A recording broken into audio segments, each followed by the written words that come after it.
అద్దంకి దయాకర్ గారు మనకి లైన్లోకి వచ్చారు. ఈరోజు మాజీ ముఖ్యమంత్రి కేసీఆర్ చేసినటువంటి కామెంట్స్ మీద మనం మాట్లాడతాం. దయాకర్ గారు నమస్తే అండి, గుడ్ మార్నింగ్. నమస్తే, మీకు కూడా శ్రీరామనవమి శుభాకాంక్షలు. చెప్పండి. మీరు చూసే ఉంటారు కామెంట్స్.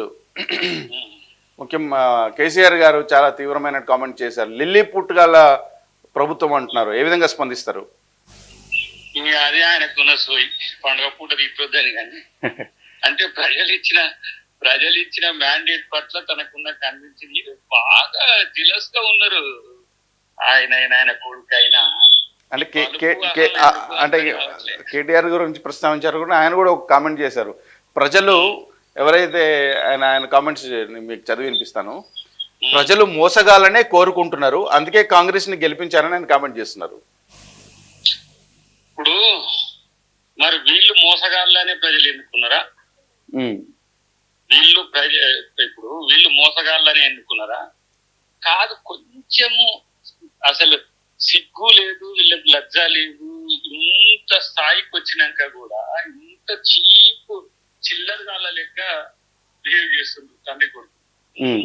ఇది మరి దేనికోసమో నాకు అర్థం కాదు. కానీ ఇలా బీజేపీ లైన్ మాట్లాడుతున్నాడు ఎవరు, కేసీఆర్ ఇలా కోవర్ట్ అయిండు. లేదంటే ఇంక చెప్పాలంటే మా ముఖ్యమంత్రి భాషలో చెప్పాలంటే ఏంటిది, ఆయన సుపారీ తీసుకున్నాడు కాంగ్రెస్ పార్టీని. కానీ ఆయన ప్రభుత్వం ఉండదు, రేవంతే బీజేపీలో చేరతాడని కామెంట్ కదా నిన్న చేసింది ప్రధాన కామెంట్లు, అది కూడా ఒకటి కదా.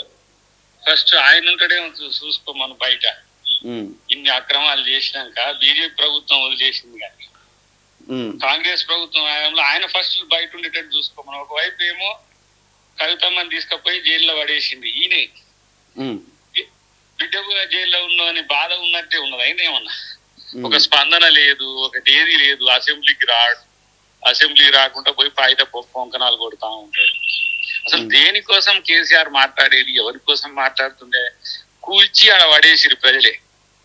ఏ ప్రజలు నీకు చైతన్యం ఇచ్చి నిన్ను ముందు నడిపి తెలంగాణ ఉద్యమం చెయ్యి, తెలంగాణ తెచ్చుకుందామన్నారు, వాళ్ళే పాతాళంలోకి తొక్కేసినా కూడా ఇంకా నిర్లజ్జగా నిస్సిగ్గుగా వాళ్ళు మాట్లాడుతున్న తీరు చూస్తే మాత్రం అసలు సమాజమే అబ్బురపడుతుంది, ఆశ్చర్యపోతుంది.